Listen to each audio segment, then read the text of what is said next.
నమస్తే SR7 TV news కి స్వాగతం.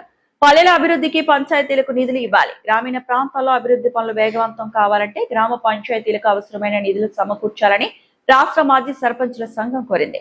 పంచాయతీలకు రావాల్సిన బకాయిలను తక్షణమే విడుదల చేయాలని సంఘం రాష్ట్ర అధ్యక్షుడు పురుషోత్తం రెడ్డి డిమాండ్ చేశారు. వనపర్తిలో నిర్వహించిన విలేకరుల సమావేశంలో పురుషోత్తం రెడ్డి మాట్లాడుతూ గ్రామ పాలనను మరింత బలోపేతం చేసేలా 73, 74వ రాజ్యాంగ సవరణల ద్వారా కల్పించిన అధికారాలను పంచాయతీలకు పూర్తిగా అప్పగించాలని కోరారు. తాండాలు, చిన్న గ్రామాలకు ప్రత్యేకంగా నిధులు కేటాయించాలని సూచించారు. పంచాయతీలకు సొంత భవనాలు నిర్మించాలని, స్థానిక సంస్థలకు రావాల్సిన పన్నులు, సెస్లు, స్టాంప్ డ్యూటీ ఆదాయాన్ని నేరుగా వాటి ఖాతాలో జమ చేయాలని కోరారు. వీధి దీపాల విద్యుత్ ఖర్చును ప్రభుత్వం భరించాలని, ప్రతి పంచాయతీలో సౌర విద్యుత్ వ్యవస్థ ఏర్పాటు చేయాలని సూచించారు. సర్పంచుల గౌరవ వేతనాన్ని 25,000కి పెంచడంతో పాటు పంచాయతీల సమస్యల పరిష్కారానికి ప్రత్యేక హెల్ప్ డెస్క్ ఏర్పాటు చేయాలని డిమాండ్ చేశారు. నిధుల కొరతతో గ్రామాల్లో అభివృద్ధి పనులు నిలిచిపోకుండా ప్రభుత్వం వెంటనే చర్యలు తీసుకోవాలని పురుషోత్తం రెడ్డి కోరారు. SR7 TV news reporter Wanaparthy జిల్లా ఇన్ఛార్జ్ కేపిరెడ్డి.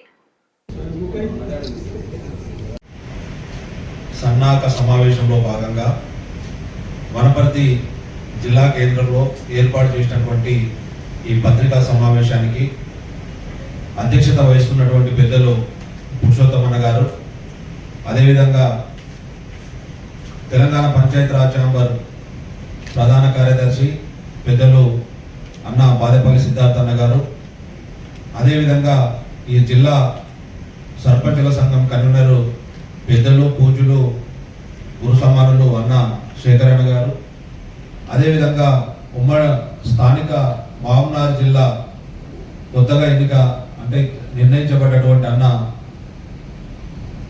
వెంకట్రామ్ గౌడ్ అన్న గారు, ఈరోజు గ్రామ స్థాయి లోపల సర్పంచ్ అనేటటువంటి వ్యక్తి సామాజికంగా అతనికి ఉన్నటువంటి కొంత పేరుతోటి, ఆయనకు వచ్చినటువంటి అవకాశాలతోటి ఎన్నో లక్షల రూపాయలు ఖర్చు పెట్టి సర్పంచ్కి ఎన్నికైనటువంటి వ్యక్తులను మనం కళ్ళారా చూస్తున్నాం. కానీ ఆ ఎన్నికైనప్పటి నుంచి సర్పంచులకు ఎలాంటి రాష్ట్ర ప్రభుత్వం నిధులు ఇవ్వట్లేదు. ఆ సర్పంచ్ వ్యవస్థ నిర్వీర్యమైనటువంటి ప్రమాదంలో ఉంది. కాబట్టి దాన్ని గ్రహించినటువంటి తెలంగాణ పంచాయత్ రాజ్ ఛాంబర్ అన్న గౌరవ పెద్దలు తెలంగాణ పంచాయత్ రాజ్ ఛాంబర్ రాష్ట్ర అధ్యక్షులు చింపుల సత్యనారాయణ రెడ్డి గారి ఆధ్వర్యం లోపల, అదేవిధంగా పురుషోత్తమన్న గారి నాయకత్వాన, సిద్ధార్థన్న నాయకత్వాన మేమంతా కూడా ఈ తెలంగాణలో ఉన్నటువంటి అన్ని జిల్లాల లోపల సర్పంచ్ల యొక్క సమస్యల పైన అంటే పరమ పూజ్య అంబేద్కర్ గారి ఆశయాలు నెరవేర్చాలన్నా, మరి ఈరోజు గ్రామ పంచాయతీలో అభివృద్ధి చెందితే, గ్రామ పంచాయతీ పరిపాలన బాగుంటే దానిని పరిపాలించే గ్రామ సర్పంచులకు సగౌరవంగా ఇటు రాష్ట్ర ప్రభుత్వం కానీ అటు కేంద్ర ప్రభుత్వం కానీ సరైన విధంగా స్పందించి వారికి ఇవ్వాల్సిన నిధులు ఇచ్చి వాళ్ళకి ఇవ్వాల్సినటువంటి విధులను పూర్తి స్థాయిలో బదలాయించి చేసినట్లయితే ఇలా గ్రామ స్వరాజ్యం సిద్ధిస్తుందని చెప్పి మేము సవినయంగా విజ్ఞప్తి చేస్తూ, ఆ గ్రామ స్వరాజ్యం సిద్ధించాలంటే ఇలా గ్రామ సర్పంచులు ఎదుర్కొంటున్నటువంటి ప్రధాన సమస్యలు కొన్ని మీ దృష్టి ద్వారా ఈ రాష్ట్ర ప్రభుత్వానికి తీసుకురాదలుచుకున్నాం. దాంట్లో 73, 74 రాజ్యాంగ సవరణను కేంద్ర ప్రభుత్వం తక్షణమే అమలు చేయాలని చెప్పి మేము రాష్ట్ర పంచాయతీరాజ్ ఛాంబర్ తరఫున మేము డిమాండ్ చేస్తున్నాం. అదేవిధంగా ఇలా గ్రామాల్లో సర్పంచులు ఎదుర్కొంటున్నటువంటి నిధులు ఏవైతే ఉన్నావో కేంద్ర ప్రభుత్వంతో పాటు రాష్ట్ర ప్రభుత్వం కూడా మ్యాచింగ్ గ్రాంటు దాని ఎంతైతే కేంద్రం నుంచి వస్తుందో అంత రాష్ట్ర ప్రభుత్వం మ్యాచింగ్ గ్రాంట్ ఇచ్చి గ్రామ పంచాయతీలను ఆదుకోవాలని చెప్పి మేము డిమాండ్ చేస్తున్నాం.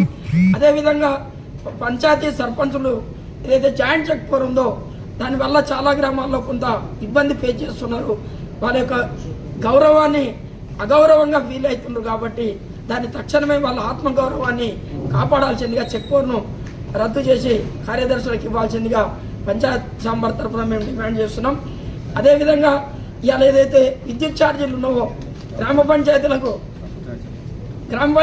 భారం కాకుండా తక్షణమే ప్రభుత్వం దాటిని చెల్లించి రాబోయే తరానికి ఇబ్బంది లేకుండా మొత్తం సోలార్ సిస్టమ్ గ్రామ పంచాయతీకి ఏర్పాటు చేసినట్లయితే రిన్యూవబుల్ ఎనర్జీతోన అటు దేశ సంపద ఇటు మరి గ్రామ పంచాయతీల నిధులు కొంత రక్షించబడతాయి, గ్రామ పంచాయతీల పురోగతి చెందదని చెప్పి మేము చెప్తూ, సర్పంచులకు మరి చాలామంది ఇలా చెప్పాం, డౌన్ ట్రెండ్ నుంచి వచ్చినటువంటి నిరుపేద కుటుంబాల నుంచి వచ్చిన సోదరిమణులు చాలామంది ఉన్నారు. వారందరూ కూడా పరిపాలనలో భాగస్వాములు కావాలంటే, వారి సేవలు పూర్తిగా వినియోగించుకోవాలంటే వారికి గౌరవప్రదమైన హానరోరియం ఇవ్వాలి. మరి అదేవిధంగా అది 25,000కు పైన ఉండే విధంగా అది రాష్ట్ర ప్రభుత్వం ఇవ్వాలని చెప్పి ఈ వేదిక ద్వారా డిమాండ్ చేస్తున్నాం. అదే కాకుండా గ్రామసభ తీర్మానాన్ని గౌరవించి రాజ్యాంగబద్ధంగా ఏదైతే గ్రామసభ ఉందో దానికి నిర్ణయాన్ని మరి గౌరవించి ఆ గ్రామసభ తీర్మానానికి నిధులు మరి వాళ్ళకు అధికారాలు బదలాయించి చేయాలని చెప్పి డిమాండ్ చేస్తూ, గ్రామ పంచాయతీలో ₹1 గ్రామ పంచాయతీ సర్పంచ్ చేతిలో ఉండలేదు. వాటికి కొంత కార్పస్ ఫండ్ లెక్కన గ్రామ పంచాయతీ మెయింటెనెన్స్ కొరకు, తక్షణ అవసరాల కొరకు ఎమర్జెన్సీగా ఒక నిధిని ఏర్పాటు చేసి సర్పంచులను ఆదుకోవాలని చెప్పి మేము పంచాయతీరాజ్ చామర్తల మీద మంత్రుల మీద ఆధారపడే నిస్సాయ దుస్థితి నుంచి గ్రామ పంచాయతీలను కాపాడమని మేము కేంద్ర రాష్ట్ర ప్రభుత్వాలను డిమాండ్ చేస్తూ, మరి ఈ పంచాయతీరాజ్ చాంబర్ తరఫున మా సర్పంచ్ మిత్రులకు మేము అండదండగా ఉంటామని చెప్పి తెలియజేస్తాం.